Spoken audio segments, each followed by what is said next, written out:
नमस्कार।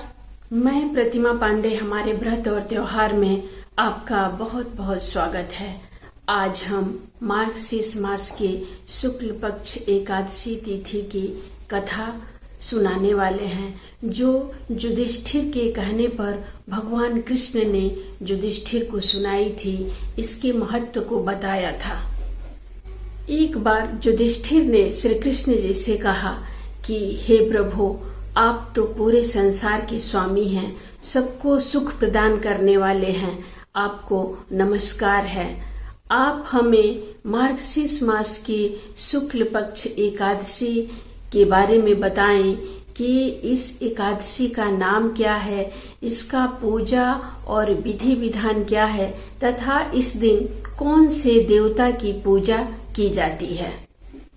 भगवान कृष्ण बोले कि हे युधिष्ठिर, तुमने उत्तम प्रश्न किया है। इस प्रश्न का उत्तर सुनने मात्र से ही तुम्हारी ख्याति पूरे संसार में फैलेगी। मार्गशीर्ष मास के शुक्ल पक्ष एकादशी अनेक पापों को नष्ट करने वाली है। इसे मोक्षदा एकादशी बोलते हैं। मार्गशीर्ष मास के शुक्ल पक्ष एकादशी बहुत प्रकार के पापों को नष्ट करने वाली है। इसका नाम मोक्षदा एकादशी है। इस दिन भगवान दामोदर की विधि विधान से पूजा की जाती है। भगवान श्री कृष्ण युधिष्ठिर को बोले कि मैं इसके महत्व के बारे में तुम्हें एक कथा सुनाता हूँ, उसे ध्यान से सुनो। गोकुल नाम के नगर में बैखानस नाम के एक राजा थे, जो अपनी प्रजा को अपने पुत्र के समान ही उनका पालन करते थे। एक बार उन्होंने स्वप्न देखा कि उनके पिता नरक में हैं और वो बहुत ही यातनाएं भोग रहे हैं। सुबह जब उठे तो उन्हें बड़ा आश्चर्य हुआ और उन्होंने अपने नगर के पंडितों को बुलाया। सभी पंडित आए और बोले कि महाराज, यहीं पर पर्वत मुनि हैं, जो कि भूत, भविष्य और वर्तमान तीनों को देखते हैं और बोलते हैं। आप उन्हीं के पास जाइए, वे ही कोई तरकीब निकालेंगे। ब्राह्मणों की ये बातें सुनकर राजा पर्वत मुनि के आश्रम में गए। आश्रम में मुनि बैठे हुए थे। राजा ने मुनि को दंडवत प्रणाम किया और उनके पास ही बैठ गए। पर्वत मुनि राजा को देखते ही बोले कि आप सकुशल तो हैं। राजा ने कहा कि मुनिवर, मेरे प्रजा में तो सब कुछ कुशल है, लेकिन मेरे मन में बहुत ही अशांति है। राजा की ये बातें सुनकर पर्वत मुनि ने आंखें बंद कर ली और भूतकाल में चले गए और विचार करने लगे।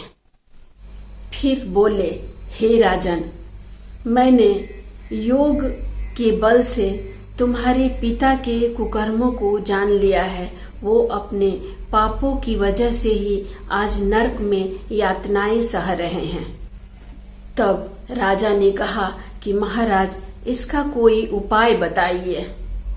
मुनि बोले कि हे राजन, आप मार्गशीर्ष मास के शुक्ल पक्ष एकादशी का उपवास करें और उस उपवास के पुण्य को अपने पिता के नाम संकल्प कर दें।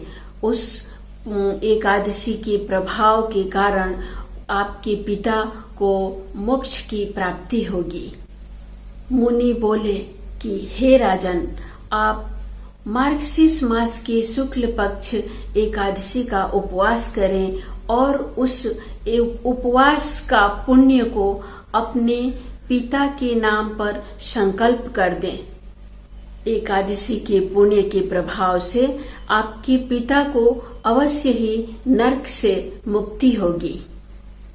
मुनि के ये वचन सुनकर राजा अपने महल में आए और मार्गशीर्ष मास की मोक्षदा एकादशी का व्रत उन्होंने अपने कुटुंब के साथ पालन किया और उस व्रत के पुण्य को अपने पिता के नाम पर संकल्प किया।